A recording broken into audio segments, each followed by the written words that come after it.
Psychometric testing is a well-established tool in HR's armoury, but what exactly is its return on investment? Jeremy Nichols of Chandler Macleod maintains that post-GFC, companies are becoming more discerning when taking on new talent, and that psychometric testing is an increasingly large part of that. The GFC, as we all know, completely transformed the way organisations look at themselves. And there's two critical things, I think, with that. One is speed, and secondly is around risk. Organisations are wanting to get talent up to speed as quickly as possible. So psychometric testing in that context gives the leaders within a business much greater understanding of whether they are likely to have that agility, to have that ability to have the cognitive horsepower, for example, but also their personality traits, which gives them a sense that they can adapt, they can cope, and they can really work towards the culture that the organisation is trying to strive for. The other side, which is around risk, post-GFC, most organisations were very much around how do we lower risk. In Australia today, we're still in that mode. But there's also the other side of risk, which is risk-taking. Because what we're looking at is boards and shareholders are looking for growth, as they want of doing, and all businesses need to look for growth. So therefore, how do you get the other side of risk, which is that ability to take risks, the willingness to make mistakes?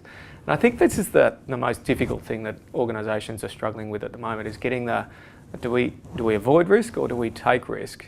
And in essence, you've got to be masters of risk, as we call it, which is be able to get that balance right.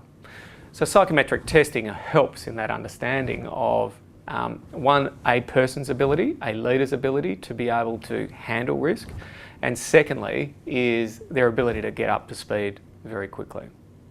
Nichols can point to many examples where there has been a very clear return on the investment laid out for psychometric testing. We were doing some testing for two people to go for a CEO role, and the board were quite clear about what it is that they required in that role. And one of the critical things that they were concerned about is the previous CEO became highly aggressive.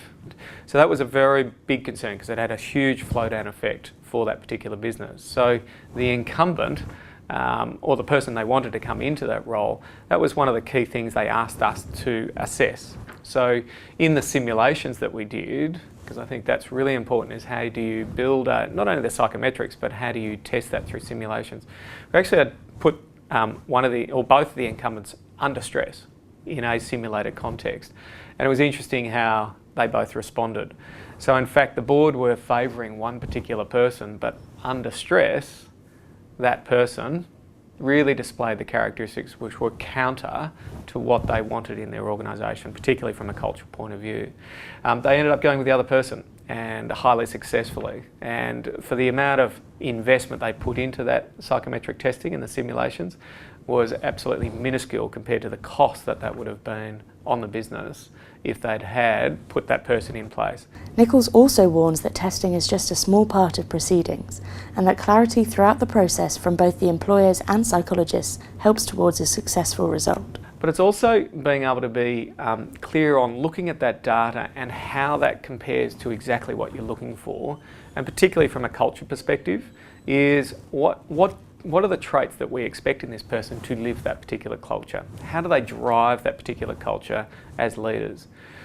So one of the things that organisations need to be really clear with is what is it that we're looking for, and once you define that, then you test to that.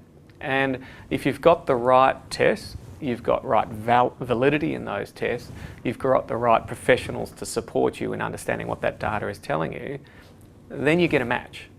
Unfortunately, I think we go the easy way and we just get the information and go, oh yeah, that's good, that's interesting, but we're not applying it to what we call that success profile. What's the profile that you need to be successful? And that's where the value, I think, people like and Chandler Macleod really brings to this process, which is being able to really see how we connect both what you want, what the testing does, and making sure that person's going to give you the best chance of success. This is Hannah Temple reporting for HCTV.